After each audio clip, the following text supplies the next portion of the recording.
আসসালামু আলাইকুম রহমতুল্লাহি ওবারাকাতু। প্রিয় দর্শক শ্রোতা, আপনাদের সবাইকে সাদর আমন্ত্রণ জানাচ্ছি পবিত্র মাহে রমাদান উপলক্ষে চ্যানেল 24 এর বিশেষ ইসলামিক আয়োজন, ইসলামিক স্থাপত্যের উপর নির্মিত স্যাভলন হ্যান্ড ওয়াশ নিবেদিত ইসলামিক কাফেলা অনুষ্ঠানে powered by Shinex floor cleaner. প্রিয় দর্শক, আজ আমরা আপনাদের নিয়ে যাব মদিনা আল মুনাওয়ারায় অবস্থিত জান্নাতুল বাকি দেখাতে, যা মদিনা আল মুনাওয়ারায় মসজিদে নববীর 40 নম্বর গেটের সামনে মসজিদে নববীর দক্ষিণ পূর্ব দিকে অবস্থিত। প্রিয় দর্শক, মুসলিমদের মধ্যে এমন কে আছে যে জান্নাতুল বাকি এর কথা শোনেনি? ইন্ডিয়া উপমহাদেশের লোকেরা জান্নাতুল বাকি বললেও এটি মূলত আরবিতে মাকবারাতুল বাকি বলা হয়ে থাকে, আল বাকিউল গরকত বলা হয়ে থাকে, অর্থাৎ দ্য বাকি সেমেট্রি, বাকি কবরস্থান।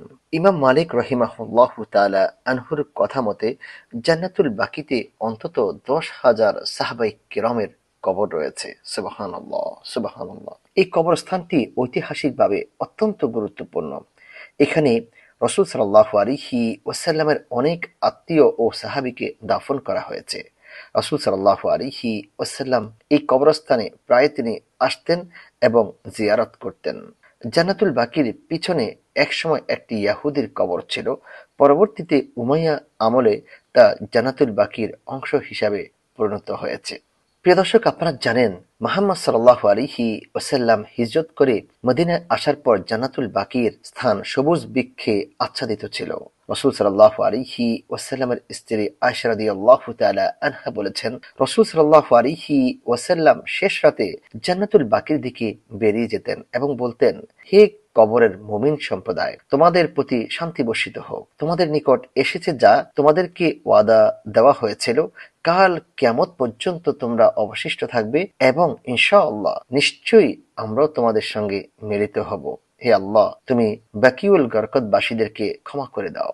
যা আমরা এখনো পর্যন্ত এই দোয়াটি কবর জিয়ারতের দোয়া হিসাবে আমরা পড়ে থাকি। আসসালামু আলাইকুম ইয়া আহলাল কুবুর, আসসালামু আলাইকুম ইয়া আহলাদ দিয়ারি মিনাল মুমিনিনা ওয়াল মুমিনাত, ইন্না ইনশাআল্লাহু লালাহিকুন, নাসআলুল্লাহ লানা ওয়া লাকুমুল আফিয়া। আমরা যখন কবর জিয়ারত করব, আমরাও রাসূল সাল্লাল্লাহু আলাইহি ওয়াসাল্লামের শিখানো এই দোয়াটি আমরা তেলাওয়াত করার চেষ্টা করব ইনশাআল্লাহ। প্রিয় দর্শক, আপনারা জানেন মসজিদে নববী নির্মাণের সময় তিনি মসজিদের স্থানটি দুজন এতিম শিশুর কাছ থেকে কেড়ে নিয়েছিলেন। তার এক সাহাবী আসাদ বিন জারারের মৃত্যুর পর রাসূল সাল্লাল্লাহু আলাইহি ওয়াসাল্লাম কবরস্থানের জায়গা নির্ধারণ করেন। আসাদ বিন জারার ছিলেন এখানে দাফন হওয়া প্রথম আনসার ব্যক্তি এবং ওসমান ইবনে মাযউন রাদিয়াল্লাহু তাআলা আনহু তিনি ছিলেন এখানে দাফন হওয়া প্রথম মুহাজির ব্যক্তি যারা মক্কা আল মুকাররমা থেকে হিজরত করে এসেছেন। তাদের মধ্যে মুহাজিরদের প্রথম কবর ছিল সাহাবী ওসমান ইবনে মাযউনের। তৃতীয় খলিফা ওসমান ইবনে আফফান রাদিয়াল্লাহু তাআলা আনহুর মৃত্যুর পর তাকে এখানে দাফন করা হয়। তখন তার কবরটি পার্শ্ববর্তী ইহুদি কবরস্থানের মধ্যে পড়ে গিয়েছিল। খলিফা প্রথম মুয়াবিয়া তার সম্মানে এই স্থানটি জান্নাতুল বাকির অংশ করে নিয়েছেন। প্রিয় দর্শক, এখন জান্নাতুল বাকির অনেক এক্সটেন্ডেড হয়েছে, অনেক সম্প্রসার হয়েছে। সম্প্রসার হওয়ার কারণে সাহাবী উসমান রাদিয়াল্লাহু তাআলা আনহুর কবরটি এখন জান্নাতুল বাকির বা মাকবারাতুল বাকির মধ্যখানে এসে পড়েছে। প্রতি বছর হজের সময় মদিনায় অবস্থানরত কোনো হাজি হজ পালনকারীর মৃত্যু হলে জান্নাতুল বাকিতে দাফন করা হয়। এছাড়াও মদিনার বাসিন্দারাও মারা গেলে এখানে দাফনের সুযোগ পায়। তবে মুহাম্মদ সাল্লাল্লাহু আলাইহি ওয়াসাল্লাম এর সাহাবীদের ইতিহাস সংরক্ষণের অংশ হিসাবে এই কবরস্থানের শুরুর অংশে যাদের সমাহিত করা হয়েছে তাদের স্থানে এখন আর নতুন করে কাউকে কবরস্থ করা হয় না। সৌদি সরকারের তত্ত্বাবধানে জান্নাতুল বাকি জিয়ারতের জন্য ফজর ও আসরের নামাজের পর খুলে দেওয়া হয়। এ সময় মুসলিম পুরুষরা জিয়ারতের জন্য ভিতরে যেতে পারে। আমরা দেখতে পাই যখন ফজরের সালাত শেষ হয়ে যায়, নির্দিষ্ট একটি সময়ের জন্য মাকবারাতুল বাকি বা জান্নাতুল বাকির গেট ওপেন করে দেওয়া হয় এবং আসরের পরে ওপেন করার পর হাজার হাজার জায়ের বা জিয়ারতকারী তারা জান্নাতুল বাকির মধ্যে প্রবেশ করেন। প্রিয় দর্শক, আপনারা দেখছিলেন আপনার প্রিয় অনুষ্ঠান স্যাভলন হ্যান্ড ওয়াশ নিবেদিত Islamic Kafela powered by Shinex floor cleaner. সময় হয়েছে বিরতিতে যাব একটি বিরতিতে ফিরবো একটু পরেই, সঙ্গেই থাকুন। প্রিয় দর্শক, বিরতির পর আবারও স্বাগত জানাচ্ছি স্যাভলন হ্যান্ড ওয়াশ নিবেদিত ইসলামিক কাফেলা অনুষ্ঠানে powered by Shinex floor cleaner. ইসলামী শরীয়তে নারীদের কবর জিয়ারত করার অনুমতি নেই। রাসূল সাল্লাল্লাহু আলাইহি ওয়াসাল্লাম নিষেধ করেছেন বলে মহিলাদেরকে যেতে দেওয়া হয় না। হাদিস বিশারদগণ জিয়ারতের সময় জান্নাতুল বাকিতে সমাহিতদের প্রতি অনির্দিষ্টভাবে সবাইকে একসঙ্গে সালাম দেওয়া ও তাদের জন্য দোয়া করার পক্ষে মত দিয়েছেন। 1926 সালে আব্দুল আজিজ ইবনে সৌদের শাসনামলে জান্নাতুল বাকির মাজারগুলো ধ্বংস করে দেওয়া হয়েছিল।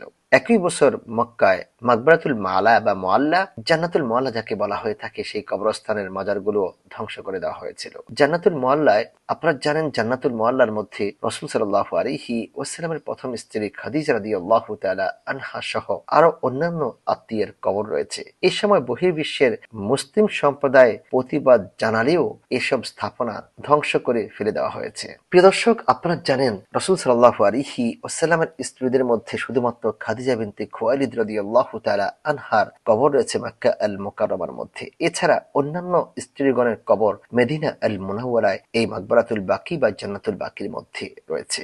এবং রাসূল সাল্লাল্লাহু আলাইহি ওয়াসাল্লামের শিশুপুত্র ইব্রাহিমের কবর, তার মেয়ে রুকাইয়া বিনতে মুহাম্মদ এবং ফাতিমা বিনতে মুহাম্মদ রাদিয়াল্লাহু তাআলা আনহার কবরও রয়েছে এই মাকবারাতুল বাকিয়ার মধ্যে।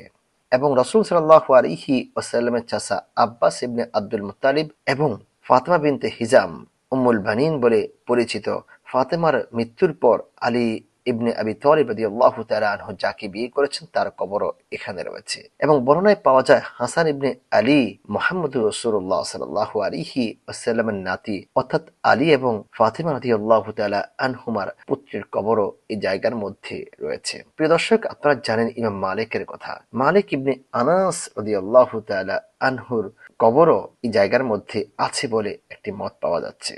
আমরা যারা বিশ্বের বিভিন্ন জায়গা থেকে মদিনা আল মুনাওয়ারায় আসব, আমরা রাসূল সাল্লাল্লাহু আলাইহি ওয়াসাল্লামের সাহাবীদের এই কবর, এই মাকবারা বা মাকবারাতুল বাকি বা জান্নাতুল বাকি আমরা জিয়ারত করতে পারি। যারা আমরা এই মাকবারাতুল বাকি জিয়ারত করতে চাই, আমরা প্ল্যান করে ফজরের নামাজ অথবা আসরের নামাজ 38 অথবা 39 নাম্বার গেটের আশেপাশে আদায় করলে পরে আপনার জন্য এই জায়গায় প্রবেশ করা সহজ হবে, কারণ মাকবারাতুল বাকির গেট বেশিক্ষণ খোলা থাকে না। প্রিয় দর্শক, আমরা এই মাকবারাতুল বাকি জিয়ারত করতে পারি এবং রাসূল সাল্লাল্লাহু আলাইহি ওয়াসাল্লামের সাহাবীদের এই কবর জিয়ারত করে শুধুমাত্র জিয়ারত নয়, আমরা এখান থেকে শিক্ষা গ্রহণ করতে পারি যে সাহাবীরা রাসূল সাল্লাল্লাহু আলাইহি ওয়াসাল্লামের সঙ্গী ছিলেন, সঙ্গ হয়েছেন এবং ইসলাম প্রচারের ক্ষেত্রে সাহাবায়ে কেরাম কাজ করেছেন। রাসূল সাল্লাল্লাহু আলাইহি ওয়াসাল্লামকে সেভ করার ক্ষেত্রে দায়িত্ব পালন করেছেন। এই সাহাবীরা এখানে শুয়ে আছেন এবং এদের মধ্যে অনেকে আছে যাদেরকে জান্নাতি বলেও